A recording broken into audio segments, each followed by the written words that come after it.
يا إلهي خذ بقلبي من رشادي أشرقت نفسي بنور من حضور نے فرمایا اللہ اس شخص کے چہرے کو تر و تازہ رکھے جس نے میرے سے کوئی حدیث سنی پھر جیسے سنی اس کو ویسے آگے پہنچا دیا۔ اور آقا کریم نے فرمایا بعض اوقات سنانے والا اس پر اتنا پہنچ کے عمل نہیں کرتا جتنا پھر سننے والا اس کے اوپر عامل ہو جاتا ہے۔ تو جب حضور نے دعا دی ہے کہ اللہ اس شخص کے چہرے کو تر و تازہ رکھے جس نے میری حدیث کو میرے فرمان کو سنا اور ایسے ہی آگے پہنچا دیا، تو پھر موت کی سختیاں بھی اس کے چہرے کی تر و تازگی ختم نہیں کر سکتی،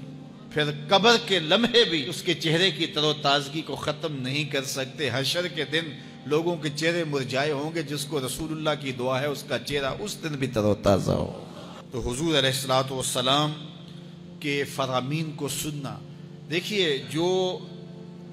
تفصیلی علوم ہیں ان کو حاصل کرنا سیکھنا یہ ہر ایک کے لیے فرض نہیں ہے، لیکن جو ضروریات دین ہیں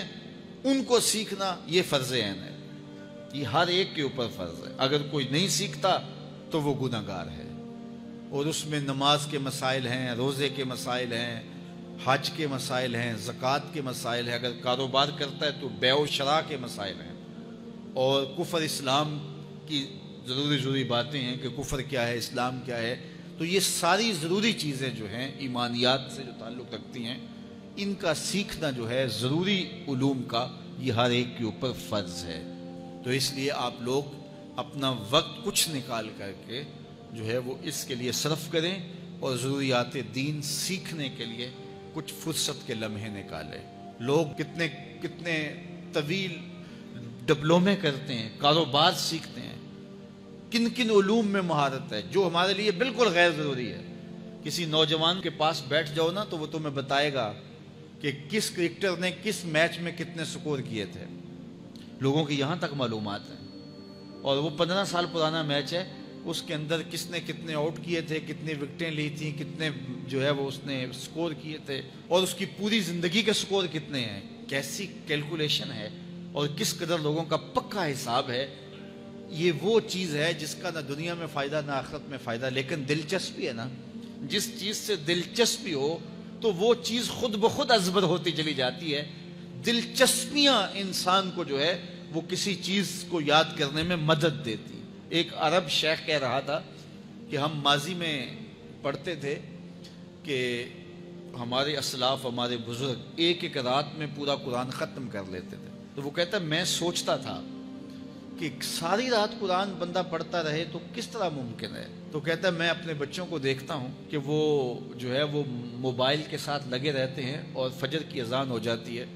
تو وہ تب چونکتے اچھا رات گزر گئی۔ تو میں کہتا ہوں نوجوان کی دلچسپیاں کچھ اور ہیں، اور وہ بھی اس شغف کی وجہ سے ایسا کھبا کہ رات گزر گئی اور اس کو پتہ ہی نہ چلا۔ تو جن کو قرآن کا نشہ ہو گیا تھا ان کی ساری راتیں قرآن میں گزر جاتی تھی، اور ان کو پتہ ہی نہیں ہوتا تھا کہ رات بھی گزر گئی ہے، اور اذان ہوتی تو پھر پتہ چلتا کہ اچھا رات گزر گئی ہے۔ تو یہ شوق اگر پیدا ہو، شوق تو دیکھیے یہ گیموں کا پیدا ہو جائے، کھیلوں کا پیدا ہو جائے، تو وہ انسان کو کیا کچھ سکھا دیتا ہے، اور جس کے سینے میں کتاب اللہ کا شوق پیدا ہو جائے تو پھر کیوں نہ اس کے سینے کے اندر جو ہے وہ طلب کتاب اللہ کی تلاوت کی پیدا ہوگی۔ تو اپنے سینوں میں علم حاصل کرنے کا شوق پیدا کرو،